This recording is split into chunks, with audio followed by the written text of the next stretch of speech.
राम राम मंडळी, जय खानदेश. मी तुमचा लाडका पप्पू किराणावाला. तर आपण रोजच्या नियमानुसार दुकानाकडे जाण्यासाठी निघालो. दुकानाकडे गेलो, दुकान वगैरे मस्त एकदम टकाटक ओपन करून घेतली. तेवढ्यात आपली गणदादांना म्हटलं थांबा, मला दिवाबत्ती वगैरे करून घेऊ द्या.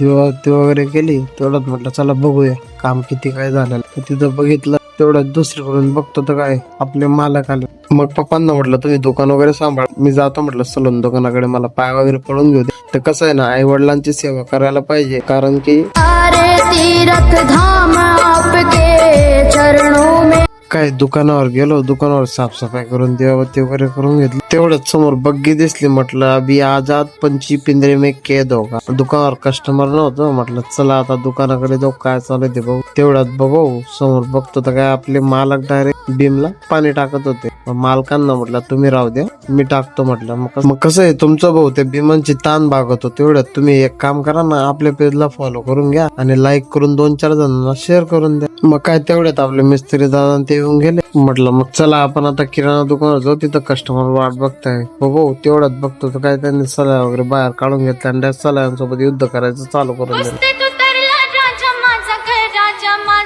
तेवढ्यात ते दुसरे दादा म्हणे तुम्ही तुमचं कोल्ड वॉर चालू द्या म्हणे, मी माझ्या सलाय वगैरे कट करून घेतो म्हणे. तेवढ्यात मग खड्डे बुजणारे दादा ते आले. मग पप्पांनी त्यांच्यासोबत चर्चा केली. मग तेवढ्यात मिस्त्री दादा ते म्हणे आम्ही जेवण वगैरे करून घेतो म्हणे. म्हटलं मग चला आपण पण घरी जाऊ आणि मस्त पैकी जेवण वगैरे करून येऊन जाऊ. म्हटलं मग जेवण वगैरे झालं, मग निघालो दुकानाकडे. दुकानाकडे येऊन बघतो तो काय बघू, खड्डे बुजायचं काम चालू होऊन गेलं होतं. मग खड्डे वगैरे बुजायचं काय एकदम परफेक्टपणे चालू होतं. त्यांचा पण एक कॉन्ट्रॅक्टर होता, तो लक्ष ठेवत होता. आपले मालक तर आहेत लक्ष ठेवायला. तेवढ्यात या मिस्त्रीला त्यांनी पिंजरा वगैरे बनवून ठेवला होता, एकदम मस्त पैकी टाकला. तेवढ्यात ते म्हणे आमचे खड्डे वगैरे बुजले गेले, आम्ही जातो म्हणे. म्हटलं तुम्ही पण जा, मी पण जातो माझ्या सलून दुकानावर. म्हटलं मग सलून दुकान वगैरे मस्त उघडली. तेवढ्यात आपले मोहित दादा आले. मग मोहित दादांची कटिंग केली, त्यांना पण एकदम मस्तपणे आवडली. त्यांनी पण मस्त रिव्ह्यू देऊन दिला.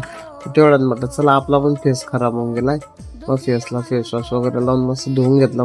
मग मस्त टिळा वगैरे लावून घेतला. कसं आहे, टिळा आहे ना हिंदूंचं पहिलं आभूषण आहे बरं. म्हटलं चला आपल्याला कोण बघायला नाही येणार आहे. वासूला म्हटलं तू झाडू वगैरे मारून घे, दिवाबत्ती करून घे. वासूने दिवाबत्ती केली. तेवढं ते कस्टमर आला. त्या कस्टमरची कटिंग वासूनच केली बरं का. आपला वासू एकदम टकाटक कटिंग करायला शिकून गेला. वासूला म्हटलं झाडू वगैरे मारून घे परत एकदा आणि दुकान मंगल करून घे म्हटलं. तर कसा वाटला पब्लिक तुम्हाला आजचा ब्लॉग कमेंट करून नक्की सांगा आणि तुमच्या भावाला पण लवकर व्हायरल करा यार. घ्या मनावर थोडं.